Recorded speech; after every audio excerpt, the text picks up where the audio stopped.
Film Club.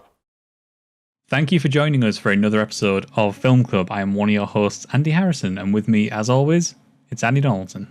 Again, hello. Every week in Film Club, we invite you along to watch a film with us, and this week we are inviting you over and over again to watch Groundhog Day.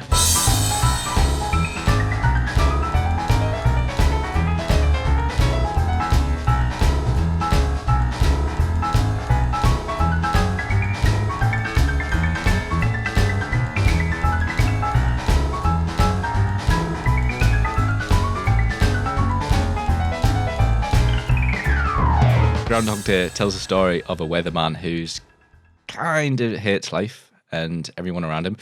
And he goes all the way to his where he grew up. And he does a report on Groundhog Day, which is where they tell the weather. It's all about winter. And he goes through his day, really not happy. And then he wakes up again. He's like, hold on, I've done this before.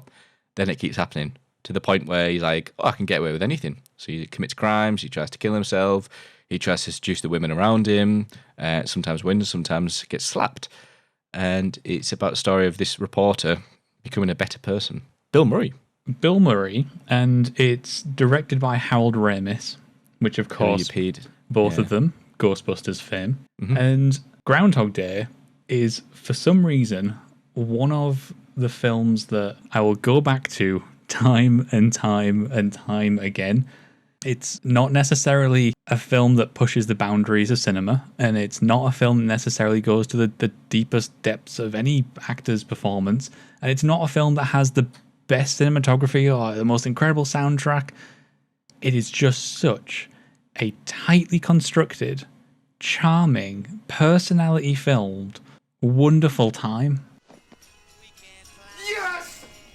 Oh, rise and shine, campers! Don't forget your booties, because it's cold out there today. It's cold out there every day. What is this? What no. I like it. How do you feel towards Bill Murray's character? Oh, Phil. Bill Murray's character is so perfectly designed at the beginning of this film to be an absolute dick. And he's set up for a typical story arc, which is like, this guy is a dick. He's tried to work in like the show business, but he couldn't quite get there, probably because he's a dick. But then over the course of the film, he will learn how to appreciate people and how to appreciate moments. As a story structure, as a character arc, that's nothing unique. But I think what Groundhog Day does for me is it does everything without the fluff. It doesn't bog itself down. It knows exactly what it is. And the only fluff that it has is comedy. The comedy where I think it's the second or third day when he goes to meet the insurance guy from his old school, he just whacks him. All the slaps and everything. Ned, bang. But like there's moments like that. I think there's part of that repetition that endears you to it in some ways. The conceit itself, the idea of seeing something time and time again, sort of becomes endearing. You sort of, you grow to understand the quirks and the charms of these characters and of this place, kind of like how Bill Murray does. Lakes and rivers for 1,000. Milky colored from glacial clay when entering Lake Geneva, this river is clear blue upon exiting. Jim? What is the Rhone? The Rhone, good for $1,000. You are $500 off the lead right now. Let's go to Inventors for 200. All I could think, especially for the first hour, is how much of a dick and how much I can't relate to Bill. Mm-hmm. And as he goes throughout the film, I'm thinking, why am I interested in following the journey of this film when he's just a dick to everyone around him? And yeah, you got the people around him who are lovely and sweet. You got the hotel owner who is a bit small talkish, but she means well. You got Andy McDowell's character is called Rita, who is lovely. She's the best thing about this film for me.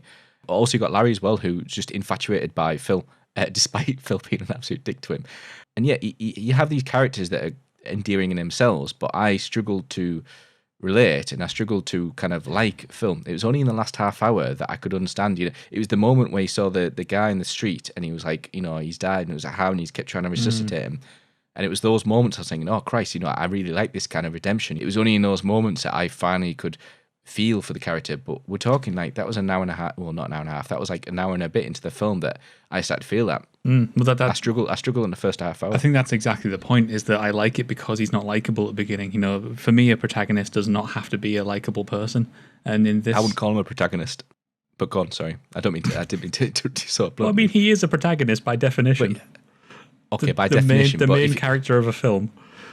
All right, okay. Maybe my thing of protagonist is skewed. And for me, that gets boring. The idea that I should like somebody straight out of the gate. Don't get me wrong. There's incredible ways in which you can sort of write a character to be likable and empathetic. You know, save the cat, pick the coffee out the bin, all that sort of stuff.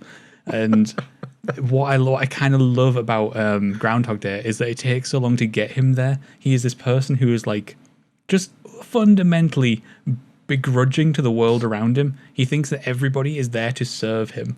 Like, the first time he goes through the day, he is absolutely horrific to the woman who's presumably whose house he's staying in, you know, the B&B. Oh, no. He really sort of like just does his job on autopilot.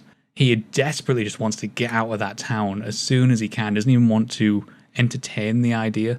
And it is conceptually about making somebody sort of slow down and appreciate those quieter, slower moments of life. He's given that sort of wish that lots of people have sort of theorized and talked about in pubs. You know, like, oh, if you could just have a Groundhog Day, if you could live one day over and over and over again, what would you do?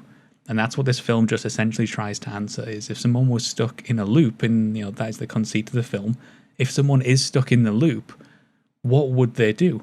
And the answer isn't just one thing. The answer isn't just to try and break out of it. It's eventually you succumb to it and you fight it for a while. I love how at first he thinks, well, at first he freaks out, but then after that he then thinks he's won the lottery, and he's like, this is incredible. I can live without consequences, and I can go and be even more of a dick to everybody. After that sort of sinks in, and you do it for a bit, and you go, oh, this isn't emotionally fulfilling. And I love all the stuff that happens in between the scenes.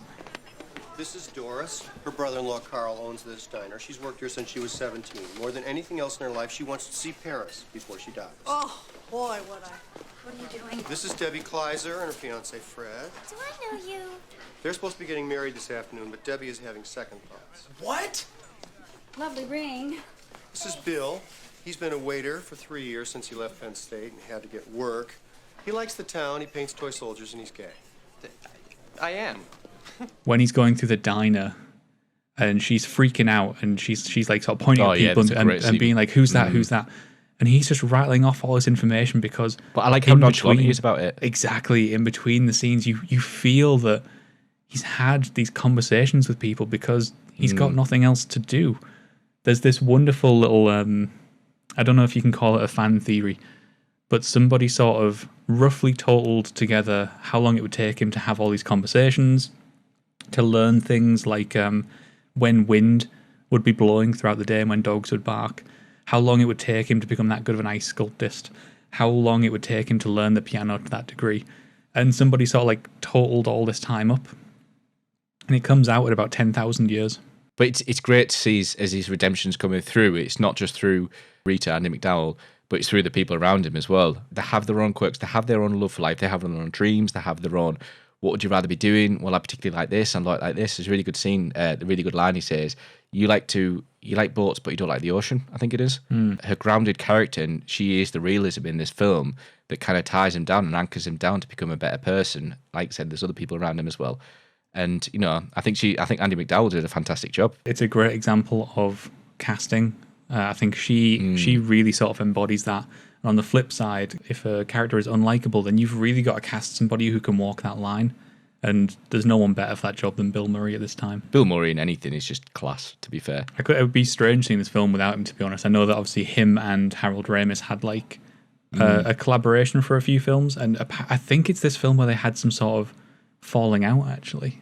Apparently Bill Murray wanted this film to be more philosophical, whereas Harold Ramis wanted it to be a comedy. And to be fair, I feel like it splits the line between them both at some respects. You know, a few moments of philosophy. Yeah, it's a shame that it ended a relationship, but, you know, a great film came out of it. I think it's really harsh. Well, I think it's it's that weird blend that I think attracts me so much. It is part philosophical, and then at the same time is going to make a gopher drive a car into a thing. The whole thing is just, it's kind of batshit, but also kind of intelligent without being pretentious at any moment. Fair. It's a strange one, and it is certainly one that I have a good heap of nostalgia involved for, but I love it. Well, I'm glad I revisited it, mate. I am glad. But there is Groundhog Day. You can let us know in the comments below what you thought of Groundhog Day, or you can hit us up on Twitter, as always.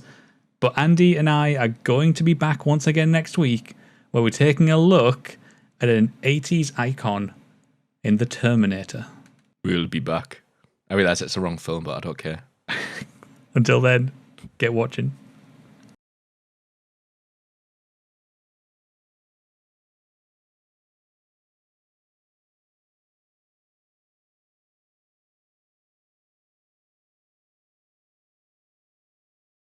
So, there is Groundhog Day. You can let us know in the comments below what you thought of Groundhog Day, or you can hit Andy up on Twitter as well. I will also be on Twitter, fucking hell. I was really hoping you'd leave that in there, to be fair. Oh, fucking hell. You alright, mate?